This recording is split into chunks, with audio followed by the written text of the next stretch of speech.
Hello, in this video we'll start creating our very first terrain, which will be an hero mountain. I want to create something like this. However, it will be a simplified version with a slightly sci-fi or fantasy twist to it, like this one. Okay, so let's get started. I'm here in Gaea with a blank scene. First of all, let's set up our lighting by clicking on the sun lamp here and move the sun position somewhere like this. I will also disable the ambient occlusion and the shadows. Let's delete all the nodes and we can start hide the grid. The first node that you need at the start of every terrain is a primitive node. So right click on the blank space, go to Geo Primitives. These are the starting shapes. You also have primitives. These are the classic procedural shapes like the Voronoi Perlin. These are more advanced. And for this tutorial we want to create a mountain, so let's pick a mountain primitive. Let's switch to 1K resolution. Here we go. And let's change the shape a little bit. Let's play around with the scale. Okay, something like this. It's probably okay. And then let's connect by right clicking or left click and drag from the output to a blank space. Let's add maybe a displace node in the warps category. The displace is good for adding more details to the surface as well as changing the shape of the terrain, making it more random. So let's change the strength. Okay, let's try another method, rugged. Let's lower the strength a little bit. Now for the displace node, the parameters are very straightforward. We have a general strength that determines how much strength it is applied to the displace. As you can see, at 50% is already very strong, but if I lower it down at 10, it's very subtle. Now it was 26, I believe. The method standard, vertical and rugged, the difference is that vertical will apply a vertical displacement. Rugged is a displacement in all directions aside from the vertical, and standard is a displacement in only one direction. I usually use standard or rugged, depend on the result that I want. Then we have the noise, that is the actual noise of the displace. I will show you. If I reduce the scale, there is a lot of chaos. If I increase it, it's more smooth. There is a little bit of edge artifacts here. It's quite common with displace. So to simply fix this, we can connect an aperture filter. And what the aperture does, that is a very useful node for fixing edges. Basically, this is before the aperture and that is after. Now, that is way too strong. It basically takes the edges and expand them or contract them based on the method that you choose here. We have expand, contract to make them thinner. Spread, it's similar to expand, but it's a little less powerful. And then we have reduce, that's another one for reducing edges. Now we want spread. We also The iterations is the amount of aperture that you apply to them. As you can see, 4 iterations, it flattens out everything. That let's leave them at default of 1. Then we have a kernel. Kernel is basically the shape of the edges. As you can see now, these are more or less circles. If I change it to like cross, now we have a different shape. So let's try. Okay, octagonal, it's good. And maybe another iteration. No, okay, let's leave it at 1. And then we can use the new look dev erosion.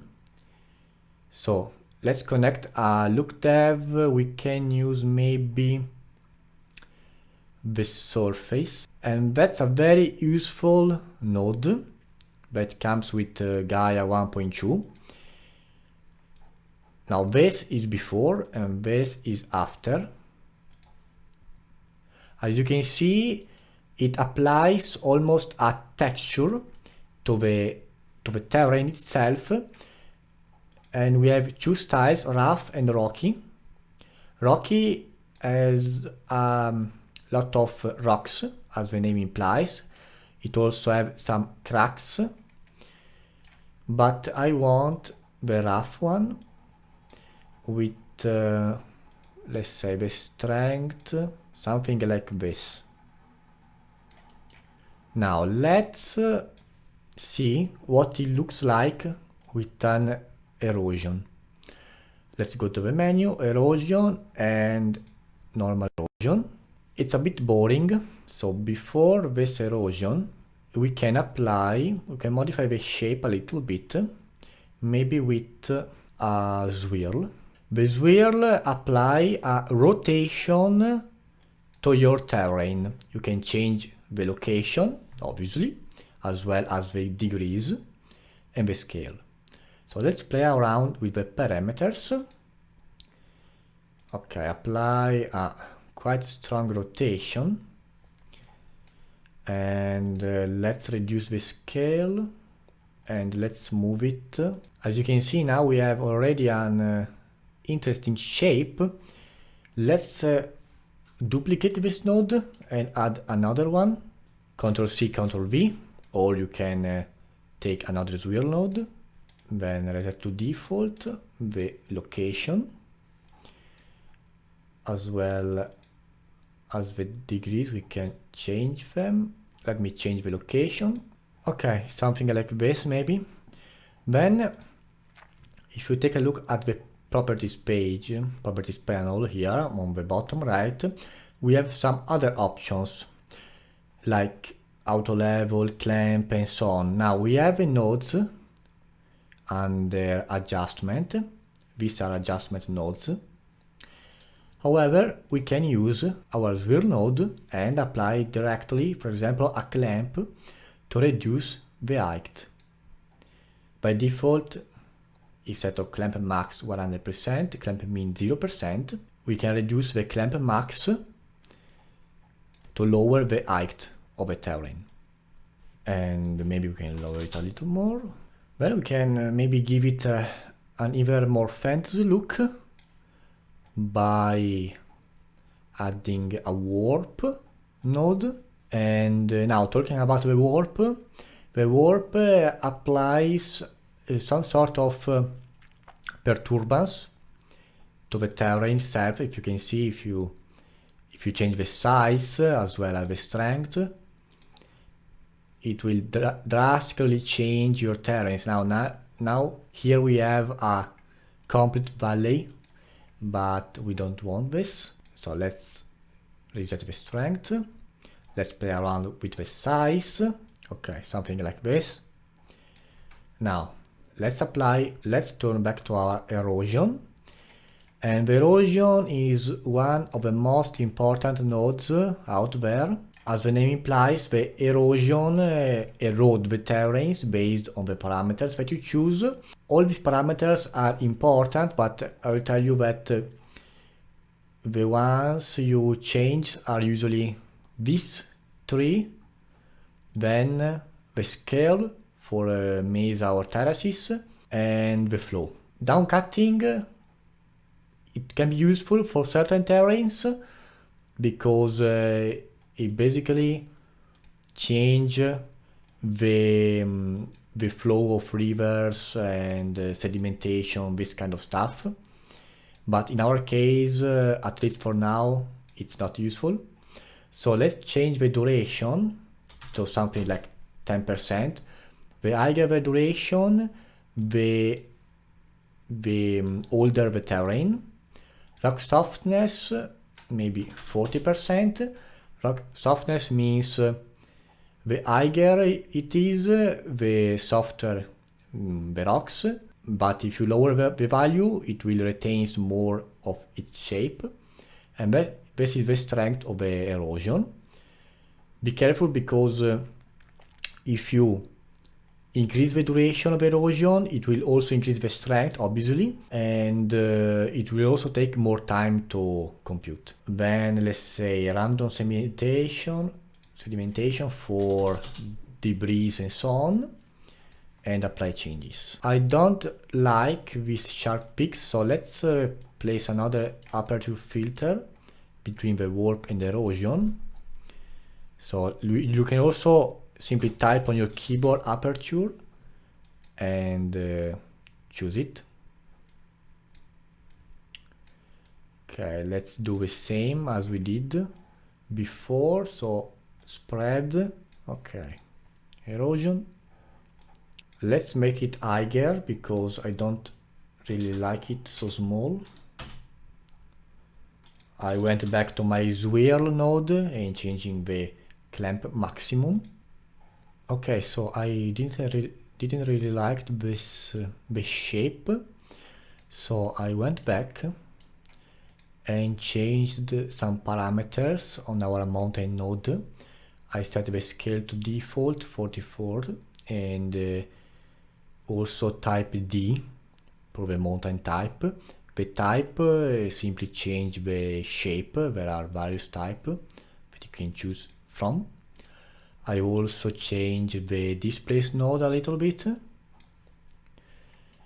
and then I also eliminated the clamp on the swirl to get more height. So here is our result. We can maybe add another look depth before the erosion. No, sorry, after the erosion. And let's try. The look depth, usually it's better to use them while at the beginning, while you are still deciding the shape, because they can change drastically the look of your terrain. However, the surface look depth is very useful for that rocky type of look. So in my opinion, you can use it even when you are almost at the end, like in our case. And let's try rocky. Maybe, yeah, rocky, and let's lower the strength.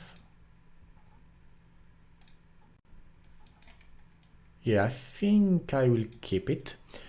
And then let's add another erosion, a breaker.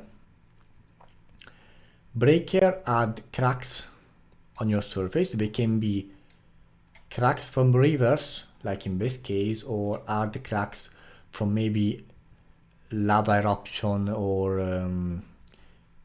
earthquake and so on. We don't want hard cracks, so let's use the standard one. Let's also lower the depth to maybe 20, okay, something like this. Okay, so I made some other changes, and basically what I did was to remove one swirl because it was a bit of an overkill, and this swirl is all location default with a scale default 100% and 130 degree more or less of rotation. And then we have the warp that I modified a little bit. The aperture is like it was before, and then we have our erosion like before. It's looking quite good, but we can improve it even more. So what I'm planning to do is to add another primitive and combine it with our mountain. I want to create the terrain around the mountain. So how to do that? It's not complicated in this case. Right click, GeoPrimitive, and we can use the new ridge that comes with Gaea 1.2. Ridge, it's a quite cool node. It allows you to create, as the name implies, mountain ridges, and we'll use it to create our base terrain around our hero mountain. So let's play around with the scale, the height for the ridges, and maybe not so high. Definition. Okay. We must connect it with our main mountain. So right click the adjustment category, combine. The combine node allows you to combine two nodes together. In this case, we take the aperture, that is the last node before our erosion, and then we take our ridge and connect it to the input 2, then connect the combine to the erosion. Apparently it didn't do anything. That's because we must change the method of combining.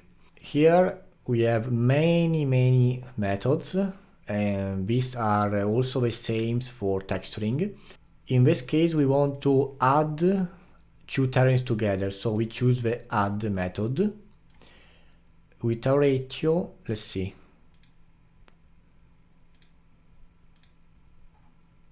Okay, let's see how it looks. Okay, it looks quite good. We have some breakups here, and we also have the base around the mountain. Okay. I think that will do. Maybe we can add more definition to our ridge. Let's also try adding a displace. Let's see what the effect is. Okay, some randomness and input 2, and here we go. Then I added a surface. Let's deactivate it for a moment, bypass it. Now, what I did here was to bypass the node. If you right click on a node, you have many options for it. One of them is bypass or hotkey B. Bypass basically it allows you to hide the node, so it's like it doesn't exist. And what I want to do is to add a rock slide erosion to see what the effect is. Rock slide add rocks that are sliding towards the base of a mountain. That's good for old eroded mountains like this one. Let's bump up the strength a little bit. And let's disable the bypass. Now this is what is with the surface, and this is with the rock slide. I'll leave the surface. Then we have our breaker, and let's bump up the river length. And finally we can add a micro erosion. Micro erosion is useful to bring up the details and sharpen up all your terrain. As you can see, This is before, and this is with the micro erosion. We can maybe bump the strength a little bit. Okay, I like this one. And if you want a more eroded mountain, we can also bump up the duration. Okay, surface. We arrived at the end of this long tutorial. We made the shape of our terrain. In the next video, we'll start creating our textures. And after that, I will show you how to export everything to render it in another software or to use it in a game engine. So let's save, and I'll see you in the next video. Eyes in the sky, gazing far into the night. I raise my hand to the fire, but it's no use, 'cause you can't stop it from shining through. It's true.